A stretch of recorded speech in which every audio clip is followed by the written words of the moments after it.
Welcome to another episode of Tales from the Bridge. This is episode 90, and Drew Hayden Taylor is on the show today. We're super happy to have Drew. This one's a lot of fun. Definitely check the show notes for a link to Drew's work and the book we're talking about, Take Us to Your Chief. We've definitely got a lot more interviews with amazing authors and guests on the show, so be sure to check out what we're doing now. If you have not listened to much Tales from the Bridge, go back and check out our catalog. We're coming up on 100 episodes soon. We've got tons of interviews with amazing guests, mostly authors of science fiction, but so much more. Go back and check out our catalog, and definitely, if you have not followed or subscribed, liked, left a review for the show, anything like that, tell a friend, all that kind of stuff. We really appreciate it. It helps us keep doing what we're doing, and we hope that you love what we're doing, because we like doing it too. Thank you so much for joining us today. Well, let's make our way over to the bridge.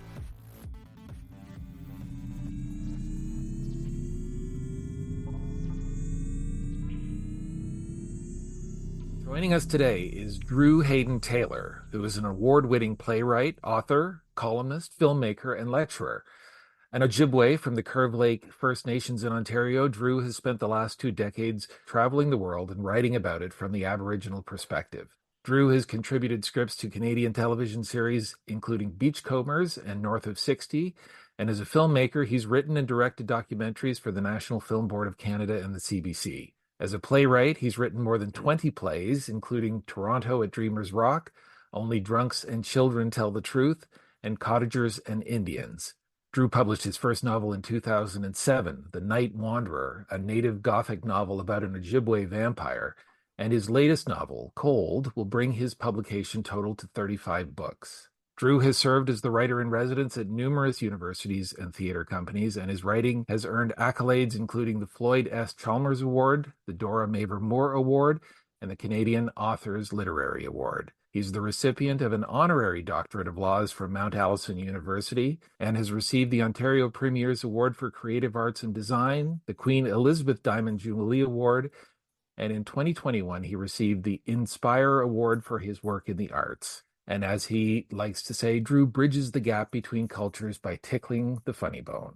So, Drew, welcome to the bridge. As we say on my reserve, grazie. That's right. A lot, you got a lot going on. Holy smokes. Well, I mean, beats working for a living. Exactly. So, Drew, your typical subject matter is Aboriginal or Indigenous First Nation storytelling.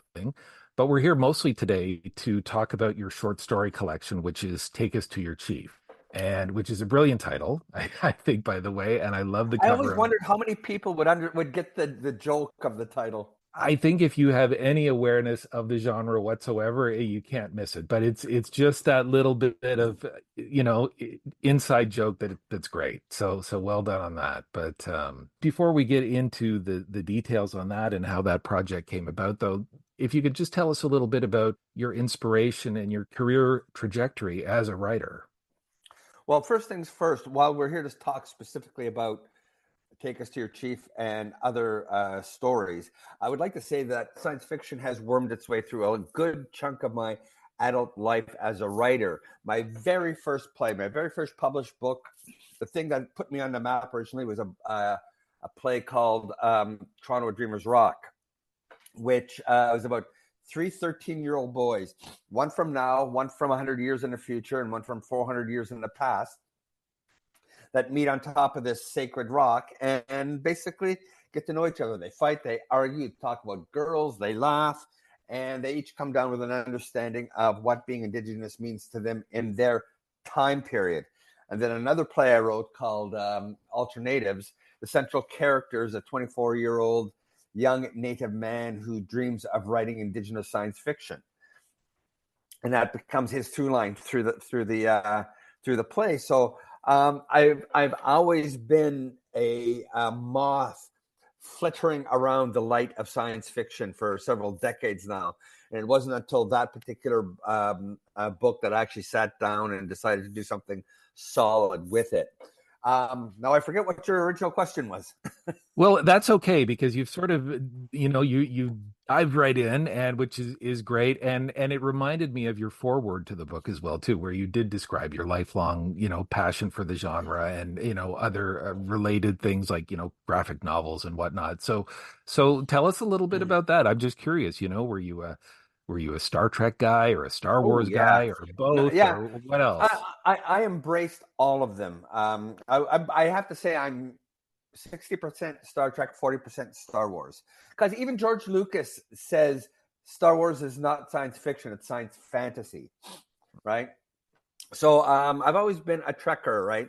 And there's a lot of it in it that came to me and appealed to me. The whole thing, like for instance, the fact Spock is half Vulcan and half human, and I'm half indigenous and half settler. So there were different aspects of it I really, really related to and enjoyed. And so I've always found myself embracing what could be instead of what was. Because as a First Nations writer, I've been a part of the what I refer to as the contemporary Native literary renaissance, which has been around since the '80s, and most of the stories coming to the First Nations community since then have been basically dealing with the past or the present as it has been affected by incidents in the past. Stuff we're trying to get back, we're trying to relearn, we're trying to maintain all these different things. And all of it's very important, all of it's necessary, but I've always wanted to take that lens, spin it around 180 degrees, and look where we as Indigenous people are going, where we will be, where we should be in 50, 100 years. And that's always been of interest to me because, as I said, we're always looking to the past. I wanted to look to the future. And one of the things that, I with the writing of the prose, writing of the short story, the plays, etc., one of my more recent books was a collection of essays by various people in the First Nations community that explored Indigenous futurisms, where I got a bunch of people involved in culture, politics, business, language, medicine, etc., to write an essay on where they think politics, where business, where language, culture will be in the future. So I've explored it in terms of prose. I've explored it in nonfiction and several different ways because I think what I like about science fiction and science fact is the fact that it's doing what mainstream literature does. Because science fiction, as you know, is often referred to as the bastard literature of contemporary literature. And I've always believed that it does the same thing mainstream literature does. It explores the human experience. It just uses different tools. And as an Indigenous writer, I'm using a whole whack of Indigenous tools to explore pretty much the same thing. Absolutely. And that leads us to a question that I had for later on, but I think it ties nicely into that, is that the genre is sometimes thought of one that accepts and promotes voices that are traditionally excluded from the mainstream. Is It does that now, but it doesn't. And it used to be all white males, right? Almost Mm, everything up until 30, 40, 50 years ago, it was white males that wrote science fiction, and slowly began to get more inclusion by women, by African American, African Canadian writers, and so on. So the Indigenous footprint in the world of science fiction has been fairly recent, but it's been very, very strong. Well, let's talk about the book itself. Take us to your chief. Can you just give us a little bit about how you set about, what was your inspiration for some of the stories? We can talk very specifically about them. And just so you know, we will be doing a review episode on the book as well, too. So we're going to dig right in as well. But Good, good. to get your thoughts as well, too, because it really does cover quite a broad spectrum of experience and themes as far as I could tell. And I wanted to just get your general thought on how you mapped that out and how you made those decisions.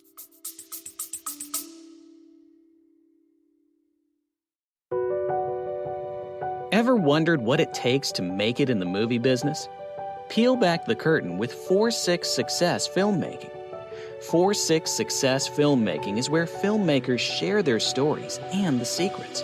It's beyond competitive out there. There have been movies that it's taken me 10 years to get made. Don't wait to create. Like, you've got to just keep making stuff.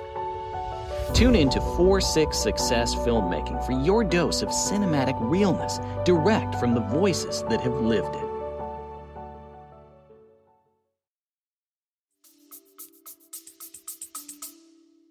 Well, one of the things I originally wanted to do, right, is I wanted to do an anthology by other writers. I wanted to edit and compile a collection by some of the top Indigenous writers in Canada. And I contacted a whole bunch of writers, and they were all interested and excited to participate because it's an exciting genre to embrace. A lot of people within the Indigenous writing community are as I said, are focused on dealing with the issues of colonization, of appropriation, all of that.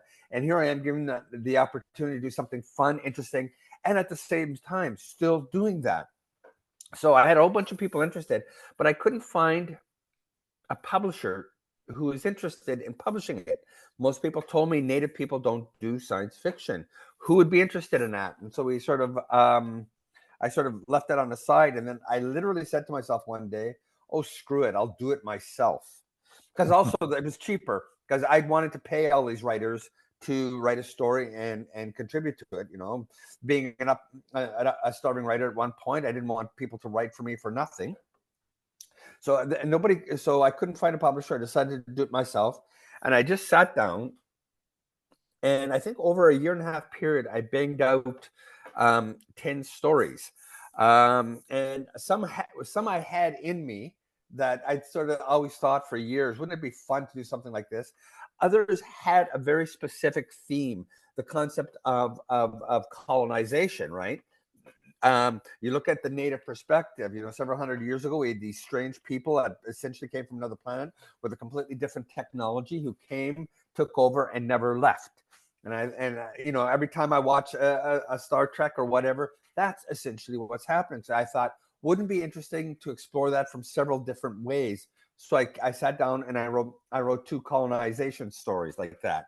Other stuff, I would sit down, I pick, okay, what are some of the, and I didn't know this word until I read all the reviews of my book, the term trope. I never knew what a trope was, but all the reviewers were saying I was ticking off all the tropes of science fiction. I wanted to do something on AI with science fiction. I wanted to do something on superheroes with Indigenous science fiction. All these different things. Time travel, all these different things that I wanted to put in. And I sat down, and this was one of the funnest of all the books I've written. This was one of the funnest ones I've ever had to do. And in its own way, considering I just banged out all these stories, it was one of the easiest to do because the themes were there, the issues were there, the characters were there. And I was just absolutely delighted at what came out. I had no idea if it would be any good, if it would be successful. I was terrified. I was putting all this energy into a genre that nobody was interested to.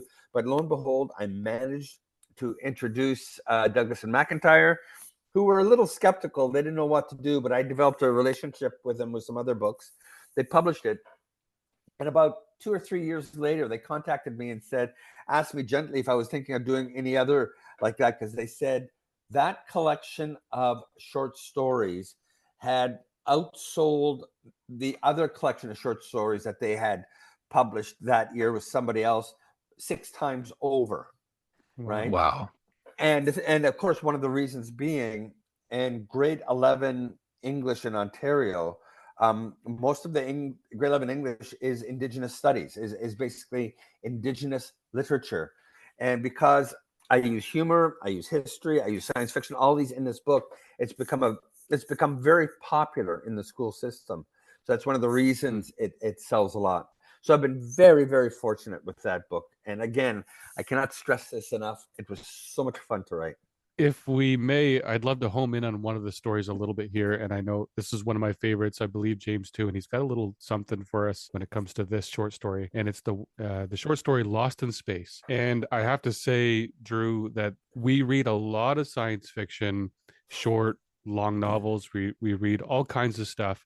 The way that this story ended has affected me. It's the I can hear the drums. I can picture being in a shuttle in the middle of space, and it's just so rich. I was when I got to the end of the book, I sat there for a bit and just heard those drums bellowing into deep space, and it is just so beautiful. One of the interesting things about that particular story is it was one of the last ones I wrote. I think the second last one, and I wrote it as a filler. I thought I had enough. It's a fairly thin book, if you notice, and I thought I need some more stories, so I wrote that one again, just because I was curious. Native people, we have a connection to the earth, the sky, the directions, etc. And what do you do when you remove somebody from that environment? And I just thought it'd be a fun, interesting thing to do. I needed to do more stories, so I banged that one off. And you are not the first one to tell me that that one sort of had a certain resonance within them. That one and Am I seems to be the ones that have more of an impact on people than anything else. And I'm just so I'm delighted it you had resonance with you, is I guess what I should say. Yeah, it did with me as well too, as Tristan said. And I sometimes on the show, what we'll do is we'll read a passage of the piece, if that's okay with you, because there was one paragraph that really summed up not just that story, but I think a good chunk of your intentions for this book. And tell me if I'm wrong. How presumptuous of me to say that, but it starts. It says, "Now it was Mitchell's turn to smile." But being native in space, now that's a head scratcher. Think about it. We sprang from Turtle Island. The earth and water are so tied to who we are. There's an old saying, the voice of the land is in our language. But what happens when you aren't able to run your fingers through the sand along the river, or walk barefoot in the grass, or feel the summer breeze blowing through your hair? Nothing natural, only manufactured things around you. Manufactured water, manufactured food, manufactured air, even manufactured gravity. I understand you even got a manufactured friend up there to talk to. I know that everything we are, we carry inside us, but I can't help wondering if it's possible to be a good, proper native astronaut. Wow. Like I had the same reaction when I read that. I thought, we can all relate to feeling alone and feeling like an outsider. But when I got to the end of that story, and it really struck me as this amazing sort of exhortation to Native people and Native communities to not be so worried about where you are, but who you are, and take that with you regardless of your location. And that was really powerful to me, to that sort of prompting. Again, it was fun to write, and I was just philosophizing. I sat down and tried to break down what being native meant to an individual person, and especially in that environment. And it was I don't know, hopefully you put down what wisdom you've learned through the years into your work, and on occasion you get back wisdom from what your characters share with you. So yeah, I understand what you're saying. I was just sort of like thinking, wow, that actually it reverberates. Mm-hmm. Now, did you have any, you had your tropes of science fiction and your specific storyline types that you wanted to cover, but was there anything, did you have a similar list of, indigenous experience or from indigenous life of, I need to cover this or I want to cover that, this kind of experience or personality or cultural thing? Was that something you tried to balance as well? Not really. Not in that context. I think I was interested in genre more than anything else. So I wanted to do the genre of science fiction and mix it with others. I did the government conspiracy with the dream catchers, right? Which was again just fun to play with. The use of I'm a big fan of irony. I'm a big fan of Twilight Zone. So the whole thing of going back in time through the rocks and coming back with smallpox, as I said, that kind of thing sort of I find amusing in its own way. But I did not have a checklist of indigenous things I wanted to explore in this, other than the obvious colonization, etc. Because I figured it would come up naturally just from my own upbringing, and that's where I was, where a lot of my inspiration came from. I have to do a bit of bragging. The reissue of, I think it's is it Amazing Stories, the magazine? Mm-hmm. I was in the very first issue of the reissue of the reboot of the magazine. The gentleman, Ira, I can't remember his last name, um, had read my book, and he and a group of people were reissuing amazing stories, and they asked me to write them a story to include in the very first issue, and that was like, it was such an honor. That's amazing. Can you tell us the name of that story? We'll have to look that up. When angels come knocking. I just have a follow on something you said before. We've talked about this before in the show there, where the sci-fi was very much the domain of white guys in their basements, right? And we talk about misogyny in the genre for years and years. And you look at the first, you look at early Star Trek, right? 1960s Star Trek. It's it was as progressive as it was regressive in certain cases, I think, and many of the writers that we have now, this sort of new wave science fiction, I think, has been around for the last 20 years or so, that I feel is more inclusive. But was there a point where was there a point that you can sort of point to, or something that you can point to in terms of sci-fi that sort of spoke to you, and you said, there is space for me here. This genre has evolved, and I can tell my stories here as well? Well, yeah, that's interesting. I mean, I and within the Native community, everybody always talks about, I think, was it the Paradise Syndrome, the one with all the Native people, the women in mini skirts with fringes, right? It was supposed to be Navajo, Delaware, and I think Mohegan. I think just amalgamations of tribes from all over North America, which was, and with the headbands, and we're all just rolling our eyes. It was severely problematic. And then you look at, say, the very first, was it Star Wars number? Was it 4, The New Hope? I lose track of all those things. Everybody in that galaxy was white, right? Right. Even in that universe, they tried to change it with Lando and the second and all that. But you're sitting there looking at this stuff, that there's an entire universe of white people, and it's just phenomenal. Where I sort of believed that there could be Native people in science fiction, that sort of thing, I really don't have a fixed point. I just thought, by definition, science fiction is a genre of possibility. So far, not everybody was grasping at the possibility. It was very limited. But the very nature of science fiction is it was metaphorical, it was allegorical. I mean, you look at, was it Robert Sawyer? Have you ever heard Robert Sawyer give his lecture about the fact that Frankenstein, according to what he says, is a story about what would happen if men got the right to create life or took it away from women? Look what goes wrong, right? And you also go to H.G. Wells. War of the Worlds is about colonization. It's about the colonization of the great colonizer, England, right?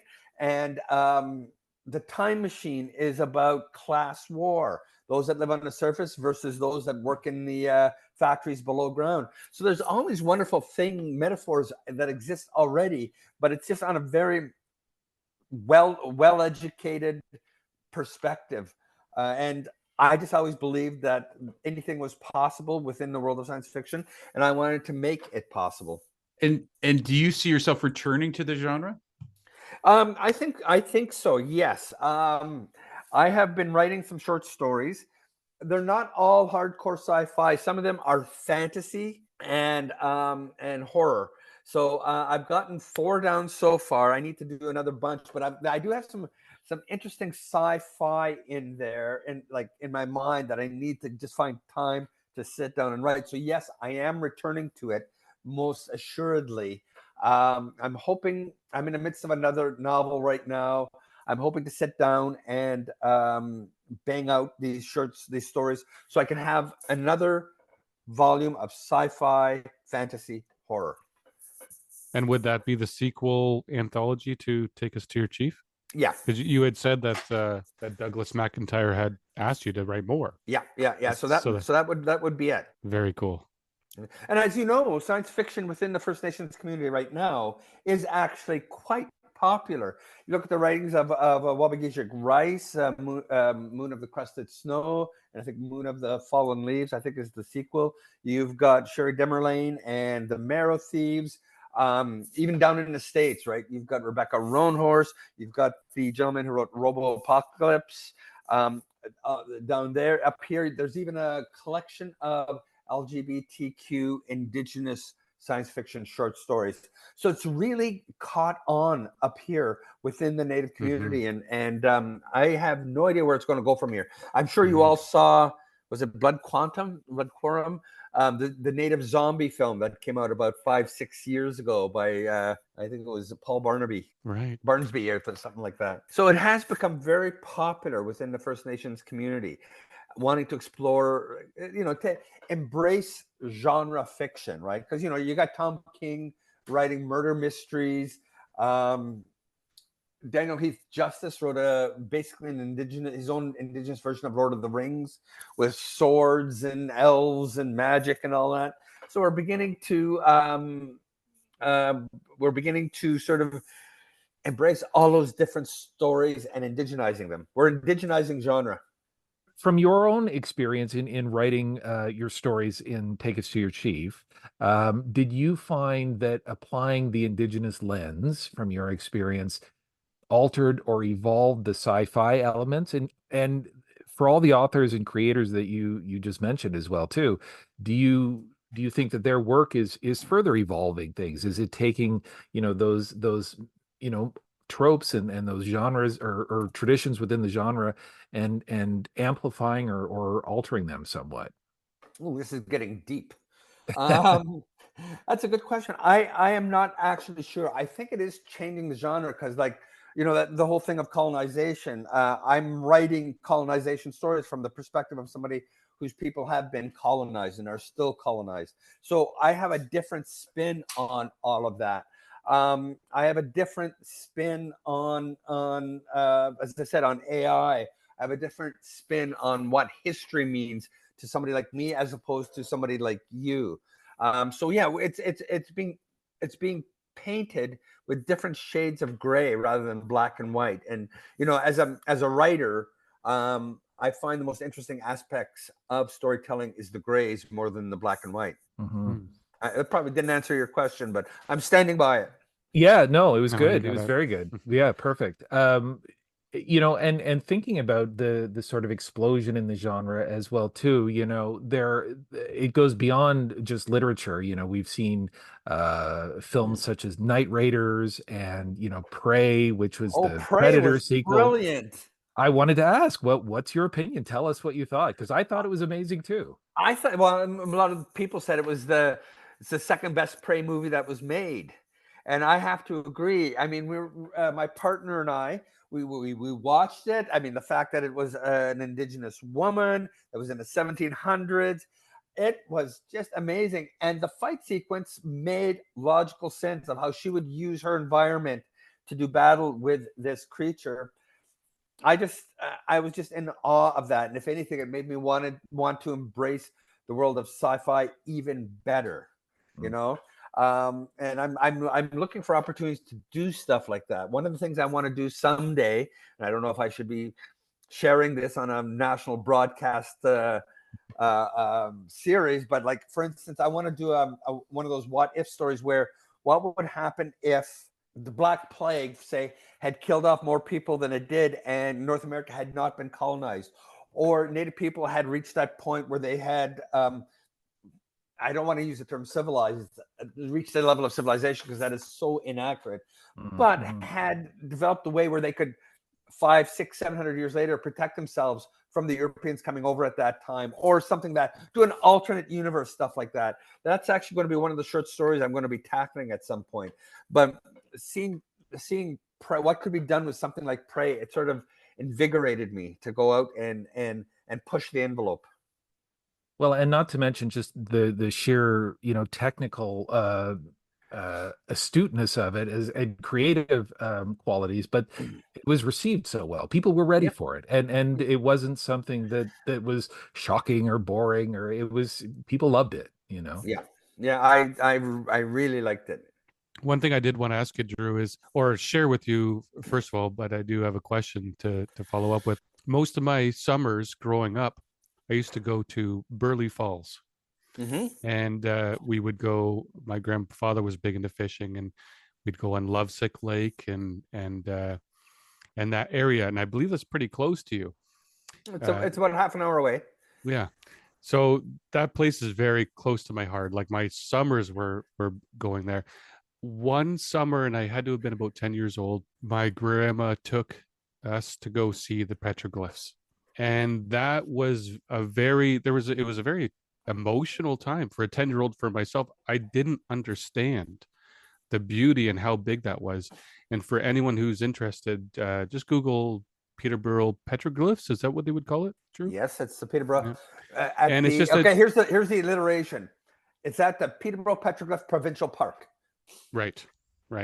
So, and if you want to go look at pictures, go do it. If you can get there, go do it. But it is a giant flat rock, slightly curved, with amazing carvings. And I remember being that 10-year-old and looking up. I mean, they have glass over it now, but hundreds of years ago, people were looking at the stars and imagining what's out there. What is this? And I'm just wondering if you can tell our listeners about that rock and maybe about what your ancestors might have been imagining and thinking about when they were looking up at space and the stars. Well, science fiction is not, pardon the pun, an alien concept to Indigenous people. In both the Haudenosaunee and Anishinaabe legends, you have the story of Sky Woman falling through a hole in the sky, landing on the back of a bunch of geese, and landing on the back of a giant turtle that is then transformed into the earth, right? So right there, you've got astral projection. You've got going from one dimension to the other, going from the dimension of the gods through a hole in the sky, landing on Earth, terraforming. So all these different things are there already in many of our stories and legends. And in fact, amongst one of the legends that's talked about in one of the books by Basil Johnston, an ethnographer, Indigenous elder who wrote down the stories of his people. There's stories of star people who came down and interacted with Indigenous people, and they were frequently referred to as being extremely clean beings, right? The Haudenosaunee have a story of 7 teenagers who were dancing and dancing, refused to do anything else, and would dance and dance and dance, and would not eat, would not participate in the community. And the adults went to get them, and they'd been dancing in a circle so hard and so long that they actually lifted up into the sky and disappeared into the heavens, and they became the Pleiades constellation. So you've got all this stuff that percolates within our cosmology already. So a lot of the science fiction we're doing is just sort of taking some of those stories and contemporizing them. Very cool. Yeah, beautiful. Before we wrap up, and we're getting there, but I did want to touch on another aspect, and I know you've mentioned it a few times, but humor and that light touch is obviously something that's very important to your writing, even in I think some of the darkest moments in, I think, Mr. Gizmo, which was another one of my favorite stories, which, by the way, I think would make an amazing short film. Like I could see it as I was reading it. But there was that light touch and some funny moments even in this dark space for this character. So why is that so important to your writing? An elder from the Blood Reserve in Alberta once told me that, in his opinion, for Native people, humor is the WD-40 of healing. And I like that. I refer to myself as a contemporary storyteller. There's so many ways in today's world to tell stories. I do in prose, I do theater, I do documentaries, television, etc. That being a contemporary storyteller is not only coming up with a story, but what's the best way to tell that story? What's the best delivery device for that story? So to me, humor makes it more palatable. I've had conversations with other humorists, and the fact that humor can do the same thing drama does. It can deliver the same message drama does. It just uses different different tools. And for me, as I said, humor is the WD-40 of healing. I like healing. More than anything else, one of the reasons I became a contemporary storyteller is healing was very important to me, and so I use humor to help deliver the message I want to deliver. Many other First Nation authors have a darker tone to their writing because they're better at it than I am. They're better writers of these stories than I could be. I like to give it an interesting, humorous twist, and I do believe each one is equally valid. We really do want to thank you for your time, and we also want to make sure our audience knows where they can find you next, and what might be coming that we might expect from you in the future. Well, I'm going to be popping up in places all across the country promoting my new book, Cold, which is an Indigenous horror novel. So I'm going to be in Ottawa, I'm going to be in Toronto, I'm going to be in Peterborough, I'm going to be in Winnipeg, I'm going to be in Vancouver for various launches of it. And otherwise, I'm going to have one play in April. I'm going to have a play in Montreal. I'm having one of my plays translated to German. That's going to be in Germany in June. I never know where and I have a series on APTN called Going Native, which is a documentary series about the wonderful, the wacky, the weird, the amazing things Indigenous people are doing all across Canada, America, and around the world. Amazing. Right. Where is the best place for people to grab themselves a copy of Take Us to Your Chief? Well, normally it should be in most mainstream bookstores. I mean, if you're in Toronto, I would think you'd want to be in Baca, but it's available on Amazon. I think there's an Indigenous online bookstore called goodminds.com that carries all Indigenous publishing. So it should be anywhere. It's not a hard book to find. Okay, great. All right. Well, this has really been a treat. Yeah, thank you so much, Drew.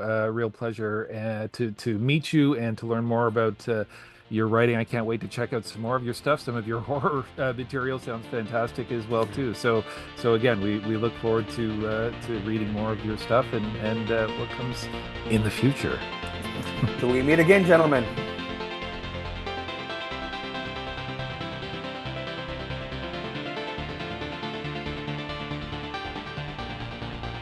Thank you so much for joining us today. Thank you, Drew. That was fantastic. If you have not liked the show or followed the show or left a review, do it, folks. We'd love to hear from you. Thank you so much for joining us today. Until next time.